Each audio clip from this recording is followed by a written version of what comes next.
So good evening students. तो आज हम करने जा रहे हैं न्यू चैप्टर ट्रिग्नोमेट्री। इसमें हम पढ़ेंगे ट्रिग्नोमेट्री में सबसे पहले introduction of trigonometry.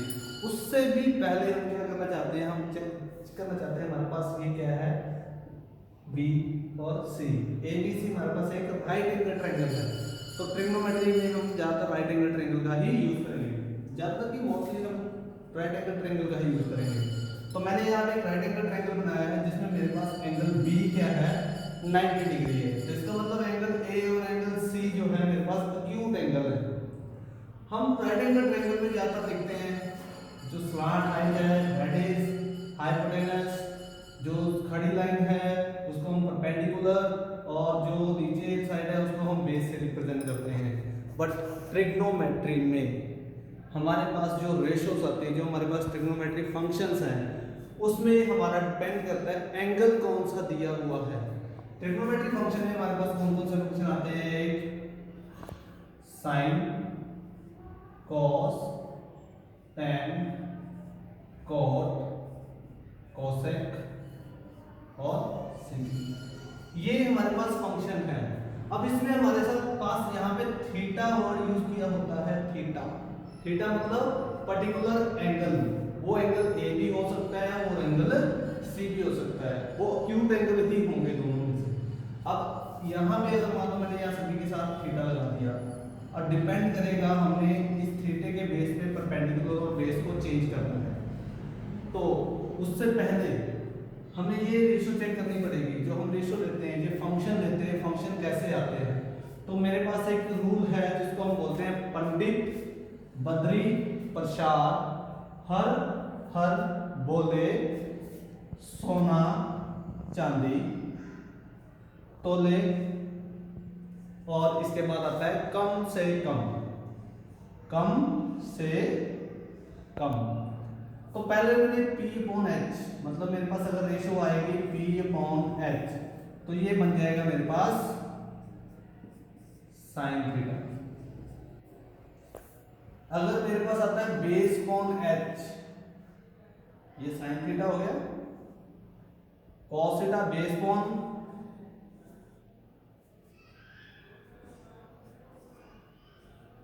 H, base क्या है, बेस, और H क्या है, परपेंडिकुलर। B और बेस और H और हाइपोटेनस। और तीसरा है हमारे पास perpendicular upon base, P upon B that is tan theta. ठीक है मेरे पास tan थीटा। तो इसको मैं tan क्या लिखूंगा, P अपॉन B। अब इसके बाद आता है मेरे पास, अगर मैं इसका रेसिप्रोकल कर दूं, लाइक हाइपोटेनस अपॉन परपेंडिकुलर कर दूं, तो मेरे पास ये बन जाएगा कोसेक, कोसेक थीटा। तो कोसेक थीटा मेरे पास आ गया H अपॉन P। उसके बाद आता है मेरे पास सीकेंट, जिसको SC से रिप्रेजेंट करूंगा मैं, सीकेंट थीटा दैट इज, इसका रेसिप्रोकल हो जाएगा। किसका रेसिप्रोकल हो जाएगा, ये हाइपोटेनस अपॉन बेस का।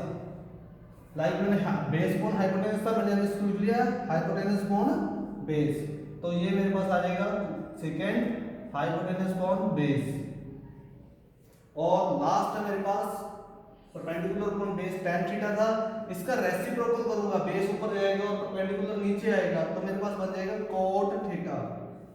तो वो बन जाएगा मेरे पास बेस अपॉन परपेंडिकुलर।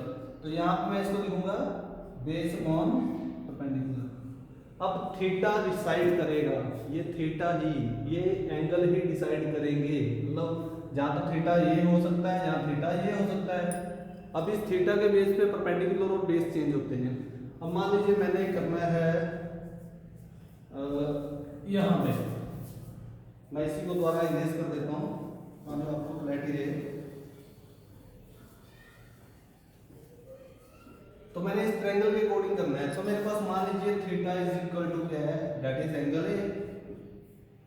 मैंने इस एंगल को थीटा लेट कर लिया। अब इसको मैंने थीटा लेट नहीं किया। अब इसके अकॉर्डिंग मेरे पास साइन ऑफ एंगल ए आ गया। साइन है, रूल वही रहेगा P upon H, rule change नहीं होगा, that is perpendicular upon hypotenuse according to angle A में मेरे पास परपेंडिकुलर क्या रहेगा, इस एंगल के सामने वाली साइड परपेंडिकुलर रहेगी P। तो P मेरे पास कौन सा आ गया, B और C, BC मेरे पास ये साइड परपेंडिकुलर रहेगी। और हाइपोटेनस, हाइपोटेनस दोनों के केस में सेम ही रहेगा, इसलिए ये AC ही रहेगा। अब मैं मान लीजिए मैंने साइन लिखा, साइन ऑफ एंगल C। अब मैं एंगल C के अकॉर्डिंग कर रहा हूं। अब रूल वही, रूल चेंज नहीं होगा, that is perpendicular upon hypotenuse ही रहेगा। अब एंगल C के अकॉर्डिंग परपेंडिकुलर कौन सा है, अब मान लीजिए थीटा मेरे पास ये है। अब एंगल C के अकॉर्डिंग परपेंडिकुलर तो ये बन गया P, तो इसमें मेरे पास परपेंडिकुलर बन जाएगा AB अपॉन हाइपोटेनस क्या रहेगा मेरे पास AC। देखिए एंगल C के अकॉर्डिंग परपेंडिकुलर है AB, मतलब इस एंगल के सामने वाली साइड परपेंडिकुलर रहेगी। और एंगल A के लिए परपेंडिकुलर कौन सा मेरे पास BC, मतलब इस एंगल के सामने वाली साइड। तो अगर इस एंगल के सामने वाली साइड परपेंडिकुलर है, मतलब एंगल A के अकॉर्डिंग परपेंडिकुलर ये मेरे पास BC है, तो बेस कौन सा हो गया AB। अब एंगल C के लिए परपेंडिकुलर AB है, तो बेस कौन सा रहेगा एंगल C के लिए BC। हाइपोटेनस दोनों के लिए सेम रहेगा। इसी तरह अगर मान लो मैंने लिखा है साइन, सॉरी साइन हो गया हमारे पास, अगला है cos. Cos of angle A लिखता हूं मैं। Cos of angle A rule के according base upon hypotenuse B upon H। अब एंगल A के लिए बेस कौन सा था, एंगल A के लिए बेस मेरे पास ये है AB, AB अपॉन AC आ जाएगा, हाइपोटेनस तो सेम ही है। ऐसे ही cos of angle C, cos of angle C के लिए रूल वही, बेस अपॉन हाइपोटेनस ही रहेगा। और ये मेरे पास क्या आ गया, दैट इज बेस। अब एंगल C के लिए बेस कौन सा है BC, तो BC अपॉन हाइपोटेनस AC ही रहेगा। इसी तरह अब अनदर ट्रिग्नोमेट्रिक फंक्शन के बारे में भी लिखेंगे। मैं यहाँ से थोड़ा डिलीट कर देता हूँ तो आपको आसानी रहेगी कि चीजें भी समझने के लिए। सॉरी, मेरे पास आ गया अगला tan of angle A। tan of angle A के लिए मेरे पास आ गया परपेंडिकुलर अपॉन बेस। मैंने पहले भी बताया, आपको बार बार बता रहा हूँ, एंगल A के लिए परपेंडिकुलर क्या है BC, तो मेरे पास ये बन जाएगा BC upon AB। Base AB है, एंगल A के लिए बेस AB है, परपेंडिकुलर BC है। इसी तरह tan ऑफ एंगल C लिखना चाहूंगा, एंगल C के according rule perpendicular upon base ही रहेगा। अब tan C के लिए, tan C एंगल C के लिए परपेंडिकुलर मैंने बताया था मेरे पास AB आएगा और बेस BC आएगा। चेक कर लीजिए, एंगल C के लिए बेस यही रहेगा और परपेंडिकुलर ये रहेगा। तो अब मैंने बताया था यहाँ परपेंडिकुलर कौन हाइपोटेनस, बेस कौन हाइपोटेनस, परपेंडिकुलर कौन base, sine theta, cos theta और tan थीटा। साइन थीटा मेरे पास आ गया, कॉस थीटा मेरे पास आ गया और tan थीटा मेरे पास आ गया। अब अगर मैं इनके रेसिप्रोकल करता हूँ, मतलब अगर मान लो मैंने कोसेक लिखा, कोसेक ऑफ एंगल A, तो हाइपोटेनस कौन परपेंडिकुलर रहेगा।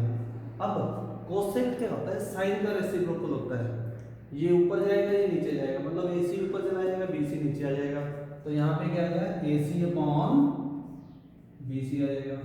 एंगल A के लिए परपेंडिकुलर बेस आप चेक कर सकते हो।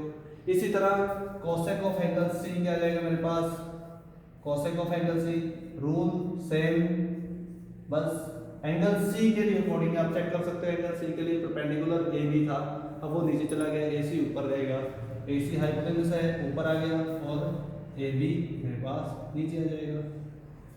ठीक, इसी तरह मेरे पास क्या है second, second of angle A, second of angle A, second मेरा कोस का रेसिप्रोकल है, तो कोस A that is base upon hypotenuse और हाइपोटेनस अपॉन बेस हो जाएगा H अपॉन B।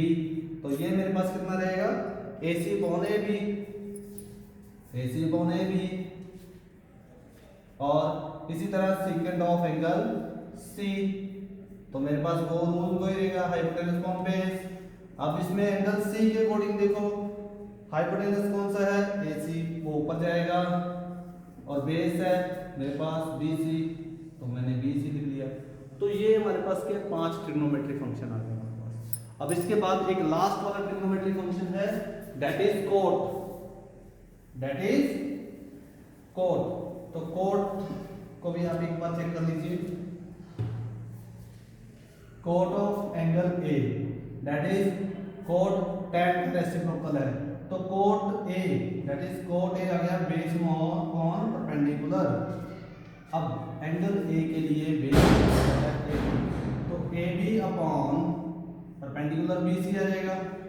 और cot of angle C, angle C के लिए मेरे पास रूल वही रहेगा base on perpendicular, but angle C के लिए बेस कौन सा है मेरे पास BC, तो BC और परपेंडिकुलर है AB, तो AB आ जाएगा।